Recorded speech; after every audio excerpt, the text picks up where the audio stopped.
The most evil black male killers in U.S. prison, full list and disturbing cases, part 2. Welcome back to Justice Reversed, where real crimes meet real justice. Number 1. Jeremy Tremaine Williams. In the shadows of everyday trust, a chilling transaction unfolded in Phoenix City, Alabama, where a mother's greed sealed a child's fate, sparking questions about how evil hides in plain sight. Jeremy Tremaine Williams, a 37-year-old man with a history of child abuse allegations, crossed paths with Christy Seipel through a sexual relationship. In December 2021, he proposed paying Seipel $1,300 to allow him access to her 5-year-old daughter, Chemirmir Holland, for sexual acts, a deal she accepted. On December 12th, Williams took the child to his vacant former home, where he raped and sodomized her, forcing her to ingest methamphetamine. He filmed the assault, then strangled her with a ligature, causing death by asphyxiation. Even after, he continued abusing and recording her corpse in acts of necrophilia. The next day, Seipel reported Chemirmir missing, claiming she vanished from an open door. Authorities quickly discovered the body in the abandoned house, identifying Williams as the suspect through his connection to the site. Arrested that night, he confessed, stating he killed her because she was lying after the assault and wanted to get right with God before possible execution. Sheriff Heath Taylor described the motive as rooted in a sick memory from Williams' past molestation of another 4-year-old. Video evidence revealed gruesome details, including a rope around Chemirmir's neck during the attacks. Investigation expanded, linking Williams to his infant daughter's 2005 death in Alaska, ruled undetermined initially but reopened, leading to a second-degree murder indictment. Another woman testified to his molestation of her as a child, and new 2022 charges emerged for abusing yet another minor. Seipel was arrested December 28, charged with sex trafficking and felony murder. Indicted in March 2022 on 8 counts, including capital murders, kidnapping, rape, and sodomy, plus human trafficking and producing obscene material, Williams faced trial. He pleaded guilty in March 2024 to expedite proceedings, but Alabama law required a jury trial for death penalty cases. Starting April 8, the 3-day trial featured disturbing videos. The jury convicted him April 12 on all charges. On April 15, 2024, the 39-year-old Williams, appearing stoic yet resigned in court, his face marked by prior suicide attempts and jail isolation, received 4 death sentences, plus additional prison terms. He appealed initially but waived rights in May 2025, deemed competent by Judge David Johnson, transferring the case for mandatory review at Alabama's Holman Correctional Facility death row. Chemirmir's family voiced raw anguish. Her father declared she was too precious for what happened, urging death for Williams, while her grandmother branded him an immature, demonic, selfish, godless person. Locally, a GoFundMe supported the family, reflecting communal shock, though no widespread protests emerged. From this tragedy emerged stark warnings. First, scrutinize even familiar relationships, as predators often exploit trust within circles. Second, report any suspicious offers involving children immediately to prevent trafficking horrors. Third, recognize signs of grooming or drug involvement in minors to intervene before irreversible harm. When trust is sold, innocence dies. The loss of Chemirmir Holland is a warning. Protect children fiercely, for evil rarely looks like a stranger. Number 2. Billy Chemirmir. A red jewelry box in a dumpster, a pillow left stained, and elderly deaths long mistaken for natural causes, Texas was forced to confront a hidden serial killer. Billy Chemirmir, a Kenyan immigrant, built his double life under the alias Benjamin Koitaba. It allowed him to work in senior living facilities without background checks. Between 2016 and 2018, he stalked elderly women, mostly in their 80s and 90s, by posing as a caregiver or maintenance worker. Investigators later said his motive was robbery cloaked in murder, as he pawned stolen jewelry for nightclub spending. His method was silent but brutal, smothering with a pillow, leaving bodies posed as though death had come naturally. Families questioned missing rings and watches, but their concerns were dismissed. For 2 years, his crimes slipped past both law enforcement and medical examiners. The illusion shattered on March 19, 2018. 91-year-old Mary Bartle survived an attack in her Plano apartment. She told police a man in green gloves forced a pillow over her face, then stole her jewelry. Across the hall that same day, her neighbor in Conklin was found dead, valuables missing. A vigilant neighbor had recorded a suspicious license plate. Detectives traced it to Chemirmir. The next day, surveillance captured him tossing a red jewelry box into a dumpster. Inside were documents belonging to 81-year-old Lou T. Harris. Hours later, police discovered Harris smothered in her Dallas home. That arrest cracked open years of overlooked deaths. Dozens of cases were re-examined, autopsies changed from natural causes to homicidal violence. Eventually, Chemirmir faced 22 murder charges, making him one of America's most prolific serial killers. His first trial in 2021 ended in a mistrial. But in April 2022, a retrial convicted him for the murder of Lou T. Harris.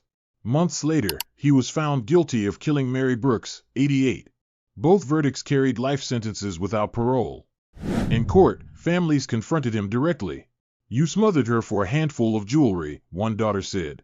Prosecutors avoided the death penalty but secured 2 convictions to guarantee he would die in prison.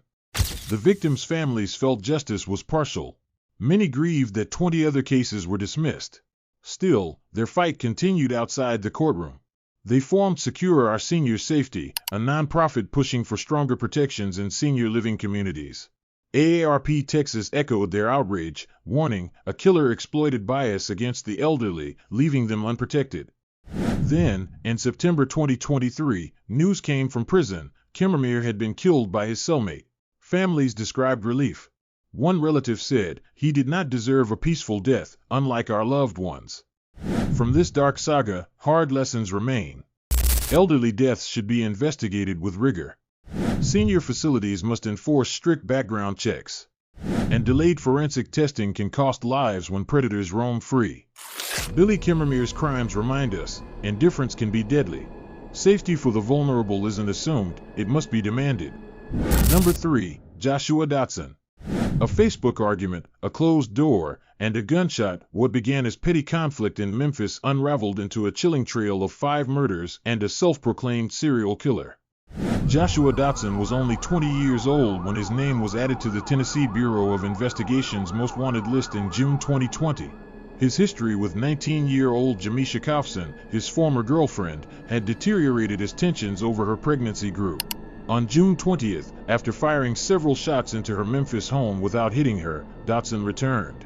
This time, he shot through a closed door, striking Kofson and fatally ending not only her life but also that of her unborn child. Prosecutors later described the act as a deliberate execution born from rage. 6 days later, police arrested Dotson in Nashville. In the months that followed, investigators uncovered his connections to 3 more homicides, the deaths of Devian Parker, Renita Bennett, and Reginald Anderson between 2019 and 2020. In court, Dotson himself called these killings part of a pattern, labeling himself a serial killer and even comparing his persona to Michael Myers from the Halloween franchise. The trial began in August 2024. Jurors heard testimony about the shooting that ended Kofson's life, viewed ballistic evidence, and considered Dotson's own words. On August 16, the jury convicted him of 2 counts of first-degree murder for Kofson and her unborn child, leading to consecutive life sentences amounting to 102 years. Judge Lee Coffey remarked bluntly, "The jury got it right." But the case did not end there. On February 14, 2025, Dotson stood once more in a Shelby County courtroom. This time, he pleaded guilty to 3 more murders, Parker, Bennett, and Anderson, alongside reckless endangerment charges.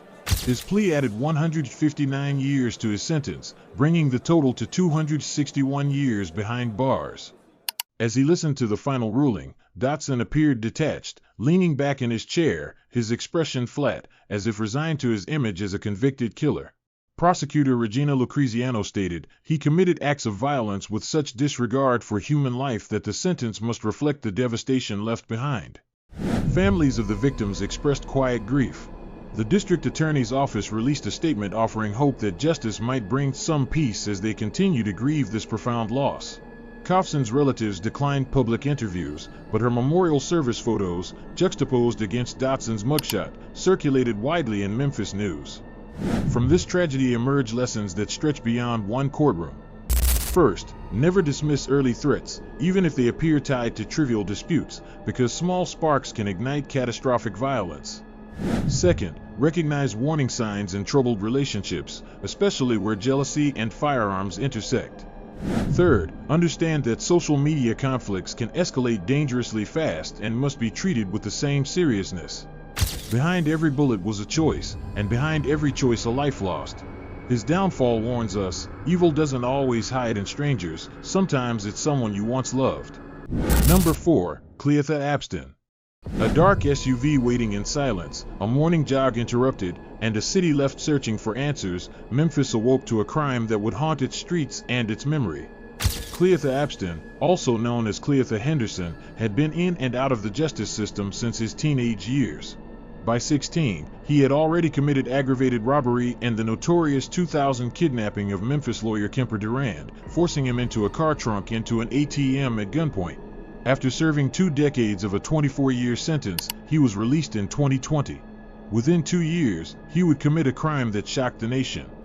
On September 2, 2022, at around 4:20 a.m., 34-year-old Eliza Fletcher, a kindergarten teacher, devoted runner, and mother of 2, was jogging near the University of Memphis. Surveillance cameras captured Abston in a black GMC Tyrone waiting ahead of her path. He jumped from the vehicle, ran aggressively toward her, and after a violent struggle, forced her inside. The SUV idled for 4 minutes before driving away. Hours later, a cyclist discovered Eliza's phone and a pair of Champion sandals on the street. DNA on the sandals matched Abston. By 7 a.m., her husband reported her missing, sparking a multi-day, multi-agency manhunt. On September 3rd, Abston was arrested after attempting to flee U.S. Marshals. 2 days later, Eliza's body was found behind an abandoned duplex, her death ruled a gunshot wound to the head. Abston's criminal history grew darker as details resurfaced. In September 2021, Alicia Franklin had accused him of rape after meeting him on a dating app. DNA evidence from her sexual assault kit, left untested until after Fletcher's murder, tied Abston to that crime. Franklin later said, police had more than enough evidence that night to get him off the streets, but they didn't. In October 2024, Cleotha Abston pleaded guilty to first-degree murder and aggravated kidnapping of Eliza Fletcher. Shelby County prosecutors confirmed the plea deal spared him the death penalty but ensured life in prison without parole. In court, Fletcher's family confronted him, "You murdered Liza, even though she did nothing to deserve it. She would have been the first to help you." Her relatives emphasized that while the sentence brought finality, nothing will ever diminish the anguish of Liza's murder. The case shook Memphis and beyond. Tennessee officials openly criticized the early release system that allowed Abston back into society. Lieutenant Governor Randy McNally remarked, "It is simply disgraceful he did not serve his full sentence. Eliza Fletcher should still be alive today." From this tragedy, lessons emerged that demand reflection. Early warning signs of violent offenders must never be ignored. Communities must insist on timely testing of sexual assault kits to prevent repeat crimes. And families should remain alert to unusual behaviors in public spaces, especially during isolated hours. One woman's morning run ended in unspeakable loss, reminding us all that safety is fragile, and justice delayed can cost lives.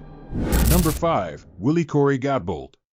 A quiet Mississippi night shattered under gunfire, leaving a trail of 8 bodies and a question: how does a family dispute spiral into a massacre?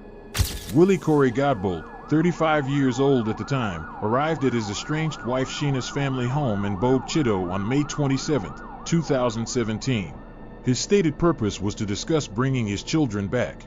Tensions escalated when someone in the home called the police. Deputy William Durr, a 36-year-old officer, responded. At first it appeared Godbolt would comply, but he suddenly pulled a hidden firearm and shot Deputy Durr dead. Moments later, he turned his weapon on his in-laws. Brenda May and Takara May were gunned down in the kitchen, and Barbara Mitchell, his mother-in-law, was murdered in the living room. Godbolt then drove to a second location in Brookhaven, where he entered another home. There, 18-year-old Jordan Blackwell and 11-year-old Austin Edwards were fatally shot. A 15-year-old boy survived only by playing dead on the floor. Still not finished, Godbolt moved to a third house. Farrell and Sheila Burrage fought back, with Farrell firing 4 rounds and hitting Godbolt once in the arm. But both were killed in a hail of bullets from Godbolt's assault-style rifles. The rampage stretched into the early hours of May 28, covering 3 separate homes in Lincoln County. Godbolt was injured and arrested shortly after. In a remarkable moment caught on video by local reporter Therese Apel, he confessed on camera, saying he had intended to die at the hands of police and deserved to die. "I was going to be suicide by cop," he told her, adding that he acted out of distorted love for his family. The investigation revealed he used multiple firearms, 2.40 caliber pistols, a .300 Blackout AR-type rifle, and a Zastava AK-type rifle. Prosecutors described the killings as deliberate, not impulsive, pointing to his travel between crime scenes as proof of ongoing intent. A Pike County jury indicted him in March 2018, and his trial began in February 2020. After hearing survivor testimony and viewing the evidence, jurors convicted him on February 25 of 4 counts of capital murder, 4 counts of murder, attempted murder, 2 kidnappings, and armed robbery. 2 days later, he was sentenced to death for the capital murders and life terms for the others. During sentencing, Assistant District Attorney Todd A. Tidwell stated, "He slaughtered 8 people out of love," while Chief Justice Mike Randolph later called the shootings "the most people I've ever seen shot this many times." In April 2025, the U.S. Supreme Court declined to review the case, leaving his death sentence intact. Godbolt now remains on death row at Mississippi State Penitentiary, known as Parchman. The lessons are stark. Never dismiss escalating domestic disputes as harmless, since violence often starts with family ties. Always take threats seriously when firearms are involved, as access multiplies risk. And remember that spree killings escalate quickly. Early reporting to authorities can prevent irreversible bloodshed. 8 lives ended in one night, not by strangers, but by someone once trusted as family. Evil rarely announces itself, it hides in familiar faces until it strikes. Number 6. Perez Deshay Reed. A train ticket, a hidden gun, and a chilling trail of bodies left across Missouri and Kansas. This is how the name Perez Deshay Reed came to dominate headlines. At just 25 years old, Reed was accused of a killing spree that baffled investigators and terrified communities. Authorities said his victims did not know him, nor did they know each other. The crimes were described as random acts, but their similarities revealed a calculated pattern: close-range gunshots to the head with the same .40 caliber handgun. The spree began on September 13, 2021, with the killing of 16-year-old Marnay Haynes in St. Louis County. Days later, 49-year-old Pamela Abercrombie was shot and left on the street. On September 19, 24-year-old Casey Ross was found dead, followed by 40-year-old Lester Robinson on September 26. Within weeks, residents feared a serial killer was moving through their neighborhoods. The violence stretched beyond Missouri. In late October, 2 more bodies were discovered in Kansas City, Kansas: 35-year-old Damon Washington Irvin and 25-year-old Rhodesia Denia Farrow. Both had been killed inside their apartments. By November, another victim, Stephon D. Johnson, was found in Kansas City, Missouri, shot in the back of the head. The FBI stepped in, and on November 5, agents followed Reed onto an Amtrak train. He tried to slip away by boarding a bus in Independence but was arrested. In his possession, a .40 caliber handgun. Ballistics confirmed it was the same weapon used in multiple killings. Charges stacked up rapidly. St. Louis County prosecutors filed murder, armed criminal action, and assault counts. St. Louis City prepared charges for Abercrombie and Ross. Kansas charged Reed with 2 counts of first-degree murder for Irvin and Farrow. Jackson County prosecutors indicted him for Johnson's murder, adding fraud charges after stolen credit cards linked back to him. By May 2022, a 7th murder charge was announced. In court appearances, Reed showed little emotion, even insisting during questioning, "I didn't hurt anyone." But evidence told a different story. Shell casings, surveillance footage, and stolen property painted a chilling picture of his movements. Community leaders voiced outrage. "We may never know why. These seem to be random acts," admitted St. Louis County Police Lieutenant Craig Longworth.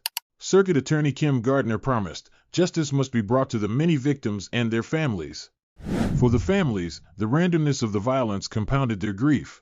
Each victim represented a life abruptly stolen, each murder an attack on the sense of safety in their community. From this tragedy, urgent lessons demand attention. Heed official alerts and trust early warnings, they may save lives. Push for real-time data sharing between agencies, because delays allow predators to slip through cracks. And never dismiss unexplained attacks. Every incident deserves immediate, thorough investigation before it escalates. Perez Reed's arrest may have ended his path of violence, but the case stands as a warning. Danger often arrives without reason, and vigilance is the only defense. Number 7. Tyrone Steele. A city already scarred by violence faced a chilling reminder of how one man could unleash terror, leaving families broken and a courtroom gripped by the darkest of truths. His name was Tyrone "Lil Kill" Steele. At just 18 years old, prosecutors described him as the orchestrator of a brutal murder spree in New Orleans, Louisiana.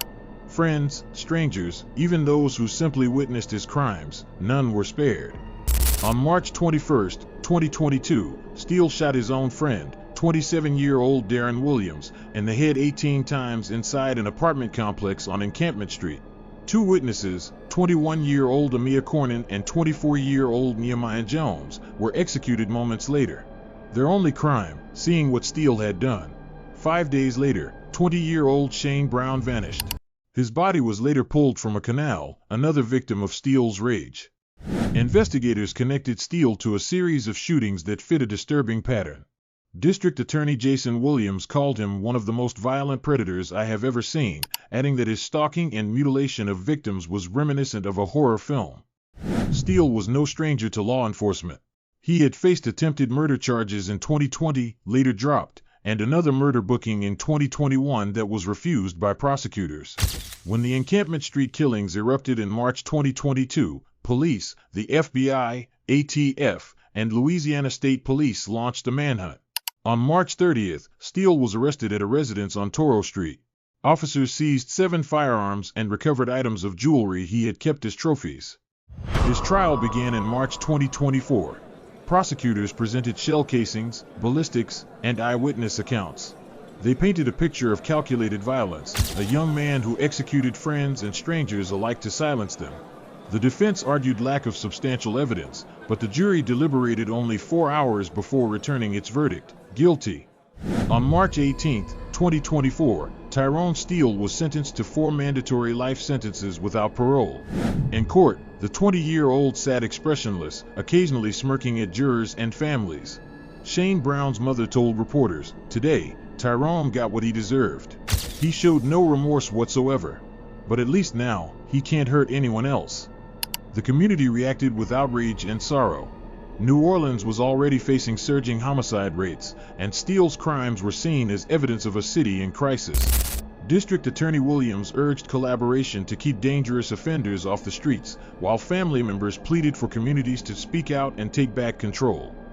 From these events, lessons emerge that resonate far beyond New Orleans.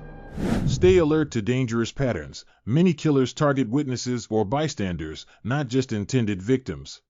Never ignore violent threats or escalating behavior. Early reporting can save lives.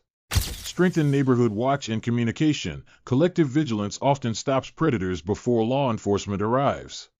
When justice closes one case, another warning opens. Violence thrives in shadows, but awareness and unity remain our strongest defense against predators among us. Number 8. Eric Ronald Holder Jr. A quiet Sunday turned into a rupture in South Los Angeles. A brief argument, a short drive, and a return with a gun. One conversation rewrote hip-hop and a neighborhood's future. The shooter was Eric Ronald Holder Jr., an aspiring rapper who grew up in the same Rollin 60s Crips neighborhood as Ermia's Nipsey Hussle Astrodome. Outside Marathon Clothing on March 31, 2019, witnesses heard a comm exchange about snitching. Deputy District Attorney John McKinney later said the 9 minutes that followed provided ample time for premeditation, while the defense insisted Holder acted in a heat of passion.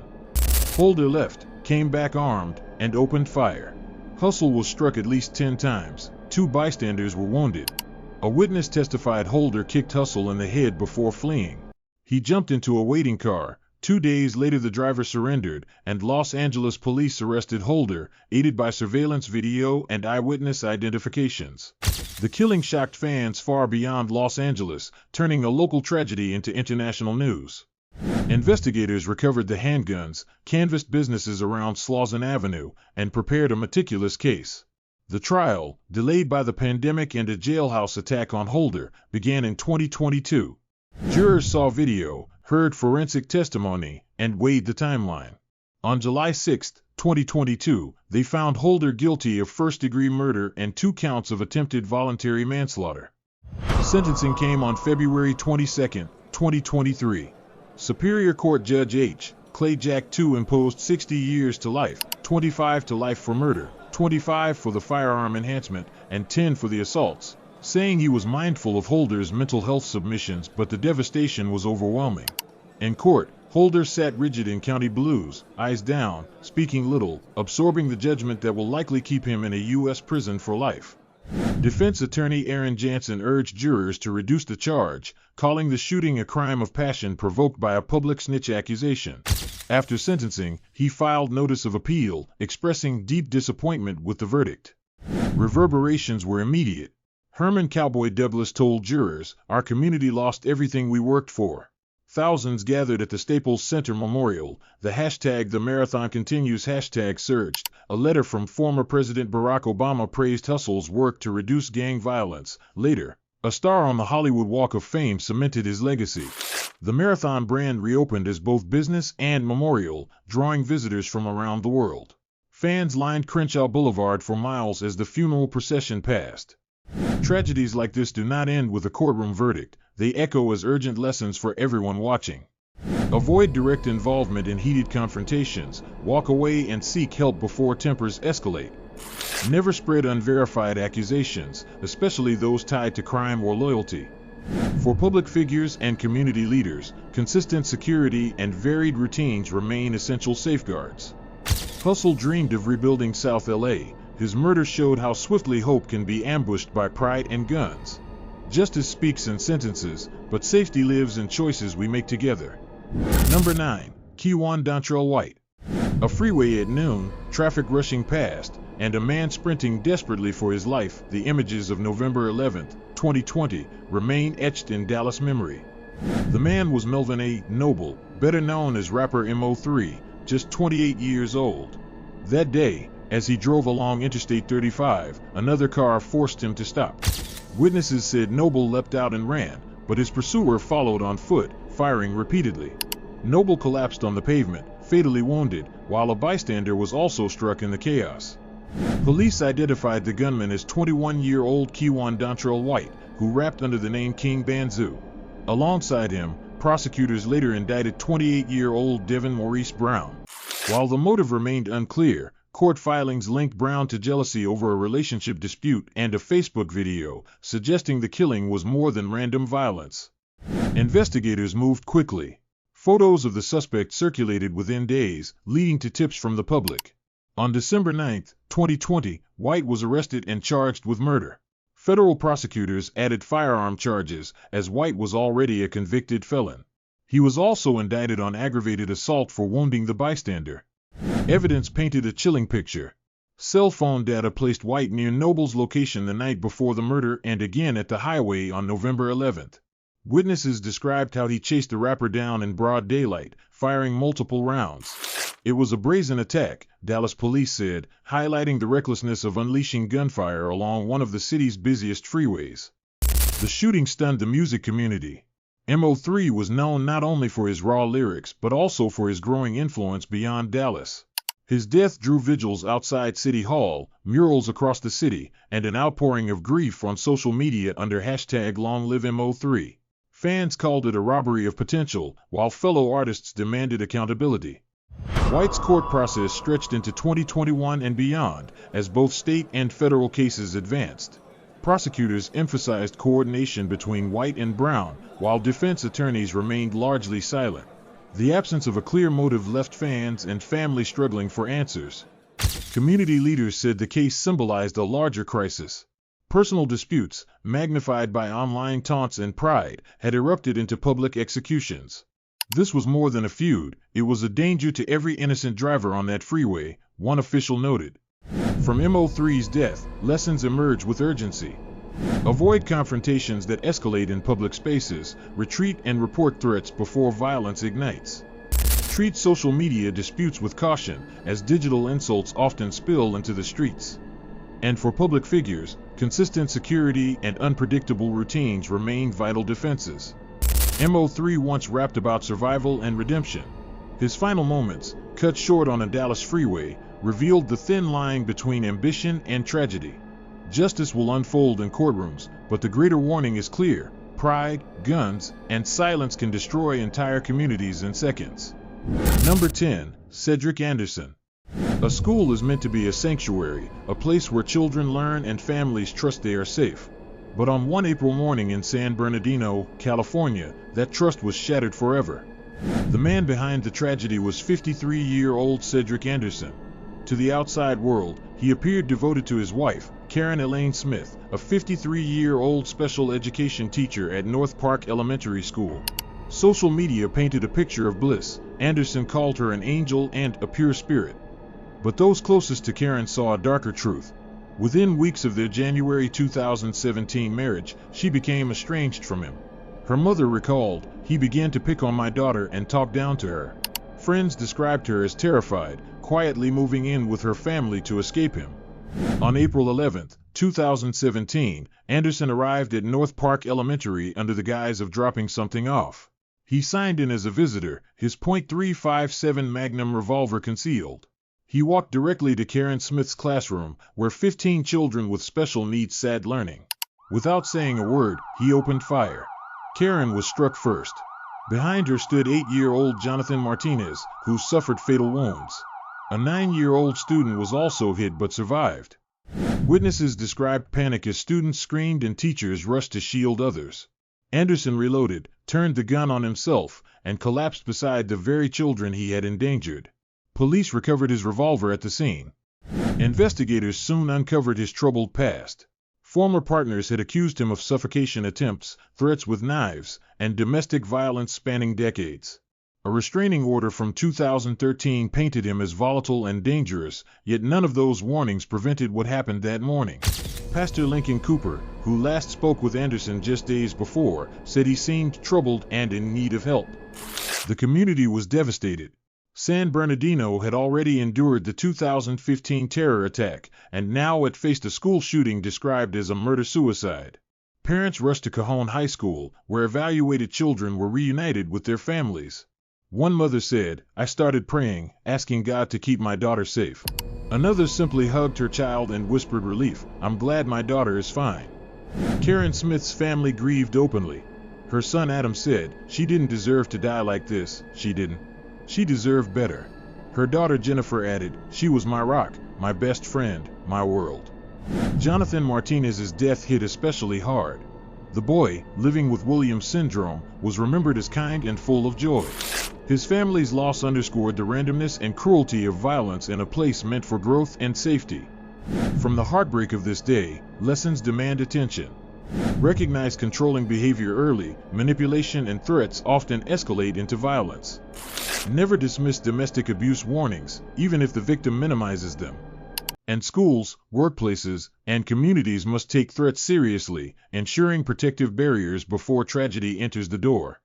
Safety is not guaranteed by walls or routines. It is preserved by vigilance, by listening, and by acting before despair turns to gunfire. The stories you've just witnessed peel back the veil on humanity's darkest corners, where trust turns to treachery, rage ignites bloodshed, and innocence is stolen in an instant. From a child's life sold for greed in Phoenix City to a classroom sanctuary shattered in San Bernardino, these cases of chilling violence grip us with one haunting question: how does evil hide so close to home? What drives a man to murder those he once loved or strangers who crossed his path? The answers are never simple, but they demand our attention. At Justice Reversed, we dive deeper into these true crime mysteries, exposing the motives, the heartbreak, and the warnings that could save lives. Subscribe now, hit that bell, and join us to uncover the next chapter of America's most disturbing crimes before they fade into the shadows.